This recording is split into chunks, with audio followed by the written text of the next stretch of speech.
You wake up, reach for your phone, and within 30 seconds, you already feel behind in life. Someone your age just bought a house. Someone else is traveling the world. Another person built a six-figure business from their bedroom. And you're still trying to figure out what you even want. So you sit there and think, what's wrong with me? Here's the truth. It's not laziness. It's not a lack of discipline. And it's definitely not because you're not good enough.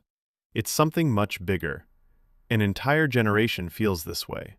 Gen Z, the most connected generation in history, and somehow the most lost. So what's actually going on? Let's start with something simple. Gen Z is the first generation that never experienced life without the internet. You didn't just grow up in the real world. You grew up in a constant stream of other people's lives. You're not just living your life, you're watching everyone else live theirs. And at first, that sounds harmless. But it isn't. Because you're not comparing your life to reality. You're comparing your everyday moments to everyone else's highlight reel. Your morning feels messy, slow, uncertain. Theirs looks productive, aesthetic, and perfectly put together. Your progress feels invisible.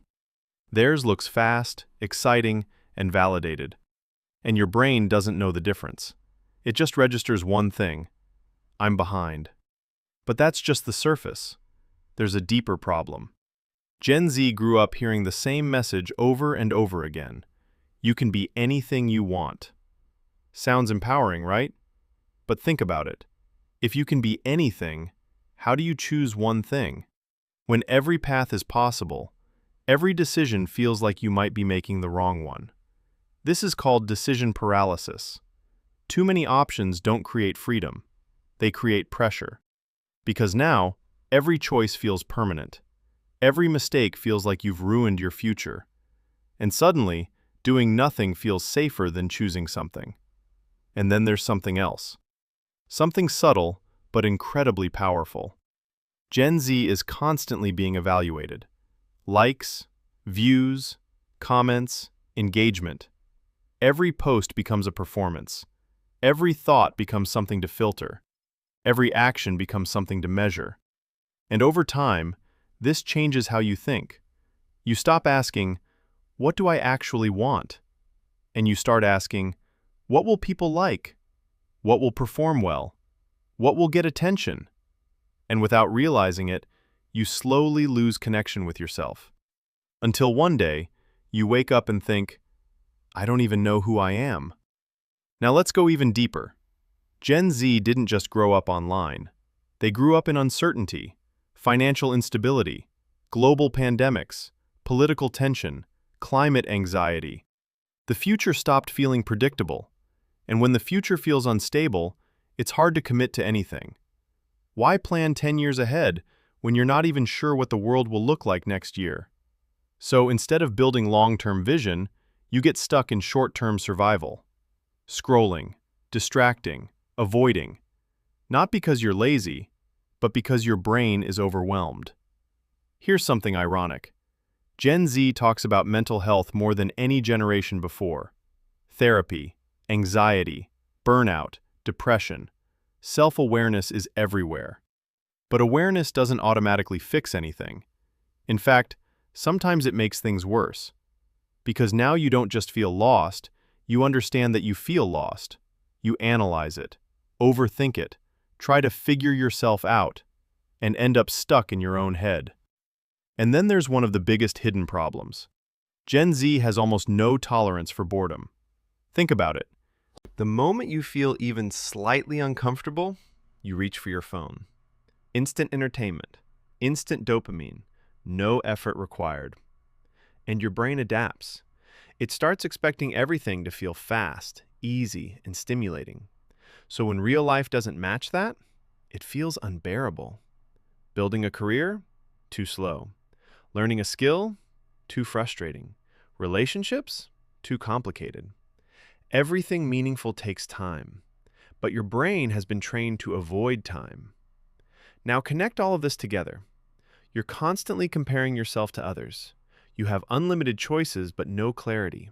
You're always being judged. The future feels uncertain. and your brain is addicted to instant gratification. Of course you feel lost. That's not a personal failure. That's the environment you grew up in. But here's the part no one tells you. You're not lost. You're overwhelmed. There's a difference. Being lost means there's no direction. Being overwhelmed means there are too many, and you just don't know where to start.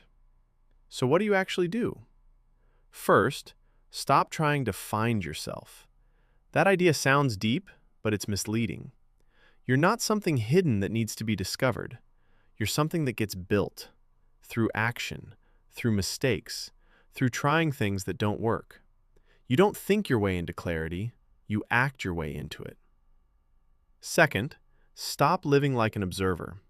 Social media makes life feel like something you watch, but real life only happens when you participate, even if it's messy, even if it's imperfect, even if no one sees it. Because progress doesn't come from watching, it comes from doing. Third, allow yourself to be bad at things. Gen Z is obsessed with being good immediately, but that's not how anything works. Every skill looks ugly at the beginning. Every path feels uncertain at first. The people you admire? They were once beginners too. They just didn't quit early. Fourth, reduce the noise. Less scrolling, less comparing, less consuming other people's lives, and more space. Because clarity doesn't come from more information. It comes from less distraction. And finally, you don't need a perfect life plan. You don't need to know where you'll be in 10 years. You just need to know your next step. Not, what's my purpose, but what's one thing I can do today? That's it. Because the truth is, feeling lost might actually be the most honest response to the world right now. It means you're paying attention. It means you're not blindly following a path that doesn't make sense. It means you're questioning things. And that's not weakness. That's awareness. Maybe you're not behind. Maybe you're just early in your own story. Maybe this confusion isn't the end. It's the beginning. Because clarity doesn't come before action. It comes after. You're not lost. You're just at the start. And that's exactly where you're supposed to be.